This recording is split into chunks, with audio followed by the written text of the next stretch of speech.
Hello అండి. బాగున్నారండి అందరూ? మీరంతా బాగుండాలని మనస్ఫూర్తిగా దేవుడిని కోరుకుంటున్నానండి. నేను దొండకాయ ఫ్రై చేయడం కోసమైతే ప్రిపేర్ చేసుకుంటున్నాను. ఏమేం కావాలో. నేను రెసిపీ అయితే మీకు చూపించట్లేదండి. నేను ఏంటంటే ఒక విషయం గురించి అయితే మాట్లాడాలని అయితే నేను వీడియో అయితే పెట్టానండి. అదేంటంటే మన ఇంట్లో చిన్నపిల్లలు ఉంటారు. ఒక్కొక్క ఇంట్లో అయితే కొంచెం పెద్ద పిల్లలే ఉంటారండి. అంటే మనకి చిన్న పిల్లలుంటే ఇదివరకు ఒకసారి నేను చేశానండి వీడియోలో. చిన్న పిల్లలున్న తల్లిదండ్రులు చాలా అదృష్టవంతులనేసి. ఎందుకని అదృష్టవంతులని అన్నానంటేనండి, చిన్న పిల్లలుగా ఉన్నప్పుడే మనం వాళ్ళని ఎలా చెప్తే అలా వింటారండి. అదే వాళ్ళు కొంచెం పెరిగి పెద్దయ్యి వాళ్ళ తెలివితేటలు వాళ్ళకొచ్చి, వాళ్ళు సొంతంగా ఆలోచించడం మొదలుపెట్టారంటే మనం ఎంత మంచి మాటలు చెప్పినా, ఎంత బుజ్జగించి చెప్పినా అస్సలు వినరండి. అదే చిన్నప్పటి నుంచి మనం ఏది నేర్పిస్తామో వాళ్ళు అదే వేలో వెళ్తారు. అంతే తప్ప మనం వాళ్ళని చిన్నప్పుడేమో వాళ్ళ ఇష్టానికి వదిలేసి, పెద్దవాళ్ళయిన తర్వాత మన ఇష్టం చేయాలని చూస్తే మాత్రం వాళ్ళు వినరండి. ఇది నేను ఎందుకు చెప్తున్నానంటే, పిల్లల పరిస్థితులు ఏమీ అంత బాగుండలేదండి. పిల్లలు చాలా తెలివితేటలు ఇప్పుడు కంప్యూటర్ కాలం కాబట్టి చాలా తెలివిగా, చాలా ఫాస్ట్‌గా అయితే ఆలోచిస్తున్నారండి. మనమైతే 6 ఇయర్స్ వస్తేనే గానీ స్కూల్‌లో మనం జాయిన్ అయ్యేవాళ్ళం గాదు. కానీ చిన్నపిల్లలు ఇప్పుడైతే 3 ఇయర్స్‌కే ఎళ్ళిపోతున్నారు. దగ్గర దగ్గరగా ఉంటే ఇంకా వయసు తక్కువగా ఉన్నా కానీ ఏ అంగన్వాడీకనేసో, ఏ చిన్న చిన్న ప్లే స్కూల్‌కనేసో పంపించేస్తున్నారు. ఇంకా వాళ్ళకి మనం చిన్నప్పటి నుంచే ఆ ఏజ్ నుంచే మనం నేర్పించుకోవాల్సినవి చాలా ఉంటాయండి. ఒక తల్లిగా, ఒక తండ్రిగా. తల్లే మొదటి గురువండి పిల్లలకి. తల్లి ఎలా చెప్తేనే పిల్లలు అలా వింటారు. తండ్రి చెప్తారండి. తండ్రి ఎంతైనా బిడ్డల భవిష్యత్తు గురించయితే ఆలోచిస్తారాయన. ఇంటి పట్టున ఉండరు కాబట్టి. పిల్లల పూర్తి కేరింగ్ అయితే తల్లి చేతిలోనే ఉంటుంది కాబట్టి, మనం ఆడవాళ్ళం చాలా జాగ్రత్తగా అయితే పిల్లల్ని పెంచవలసిన బాధ్యత ఉందండి. తల్లే కదండీ మొదటి గురువు. తల్లి ఒడిలో నుంచే పిల్లలు చక్కని మాటలు, మంచి మంచి విషయాలనేవి వాళ్ళకి స్వతహాగా వచ్చుండాలండి. మనకి బయట ప్రపంచానికెళ్ళిన తర్వాత అయితే ఏమీ నేర్చుకునేవి ఉండవండి. చూసే వింతలు, విడ్డూరాలు తప్ప. తల్లి ఒడిలోనే పిల్లలు నేర్చుకోవాల్సినవి చాలా ఉంటాయి. మంచి మంచి విషయాల గురించి కథల రూపంలో వాళ్ళకి చెప్తే వాళ్ళకి అర్థమవుద్దండి. మనం ఏవో పురాణాలు, ఇతిహాసాలు అయితే చెప్పవసరం లేదు. వాళ్ళకి అర్థమయ్యే చిన్న చిన్న చిట్టి కథల్లాగా, చందమామ కథల్లాగా చెప్తే వాళ్ళకి అర్థమైపోద్దండి. మనం చిన్నప్పుడు నుంచి కూడా పిల్లల్ని చాలా గారాబంగా, చాలా ముద్దుగా, చాలా మనం అపురూపంగా పెంచుకుంటామండి. ఎవరికి ఉండదండి, తల్లిదండ్రులైన ప్రతి ఒక్కరికి కూడా ఎంతో అపురూపంగా పిల్లల్ని పెంచుకోవాలని అయితే ఆశ ఉంటది. ఆశే కాదండి, మనకిక తల్లిదండ్రిగా మనకిక అలా బిడ్డలు భూమి మీదకొచ్చిన తర్వాత మనకు అలాంటి ఆశ అయితే అప్పటి వరకు సింగిల్‌గా ఉండే మనము ఒక బిడ్డ మన వల్ల భూమి మీదకొచ్చిందంటే మనకైతే చాలా ఆనందంతో పాటు వారి మీద ఎక్కడ లేని ప్రేమైతే వచ్చేస్తదండి.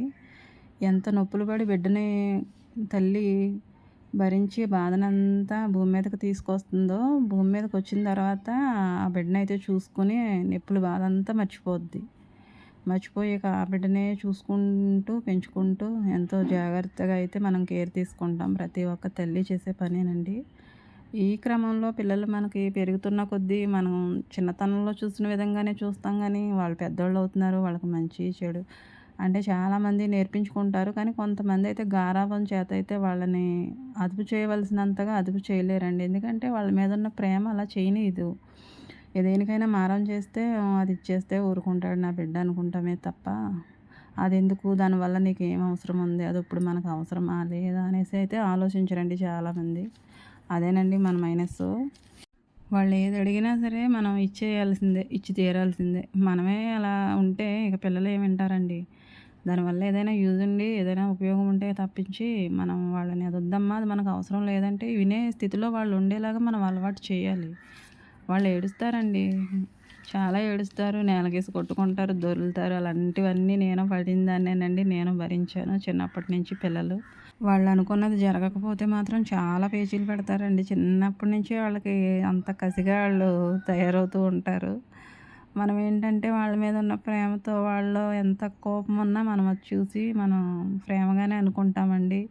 వాళ్ళ మనోభావాలనైతే మనం దెబ్బతీయాలని అయితే అనుకోము. నా బిడ్డే కదా, అడిగింది ఇచ్చేద్దాం, చేసి పెట్టేద్దాం అని అయితే అనుకుంటాం. ఖచ్చితంగా ఇది జరగదు, ఇది మంచిది కాదు అని అయితే మనం చిన్నప్పటి నుంచి వాళ్ళకి చెప్పగలగాలండి. అలా చెప్పగలిగితేనే అమ్మ ఇలా చెప్పింది కాబట్టి అది కరెక్ట్ కాదేమో అనేసి ఆళ్ళకి చిన్నతనం నుంచి ఆలోచించడం అలవాటయిపోద్ది. వాళ్ళు ఎంత పెద్దవాళ్ళైనా సరే అమ్మ ఇలా చెప్పిందంటే అది కరెక్ట్ కాదు. అమ్మ వద్దందంటే అది చేయకూడదు అనేసి ఆళ్ళకి ప్లస్ పాయింట్ అయితే మైండ్‌లోకెళ్ళిపోద్దండి. వాళ్ళు ఎంత పెద్దోళ్ళైనా వాళ్ళు ఒక పిల్లలకి తల్లిదండ్రులైనా అమ్మ ఇలా చెప్పేది నేను కూడా నా పిల్లల్ని ఇలానే పెంచాలనేసి వాళ్ళకి కూడా ఉంటదండి. వాళ్ళ నెక్స్ట్ జనరేషన్ కూడా చక్కగా తీర్చిదిద్దే అవకాశాలైతే ఉంటాయి. మనం అలా జాగ్రత్తగా పెంచితే. ఎవరి పిల్లల్ని ఎవరు జాగ్రత్తగా పెంచుకోరండి. మీరు చెప్పాలా అని అనుకోవద్దండి. మనం గారాబం వల్లేనండి పిల్లల్ని అలా మనం తయారు చేస్తున్నాము. మన జనరేషన్‌కొచ్చేసి మనం చాలా బాగా అమ్మ వాళ్ళు చెప్పే మాటలు వినేవాళ్ళమండి. వాళ్ళు ఎలా నడిపిస్తే మనం అలాగే నడిచేవాళ్ళం. ఇప్పటికి అప్పటికైతే చాలా తేడాలొచ్చేసినాయి, మార్పులొచ్చేసినాయి.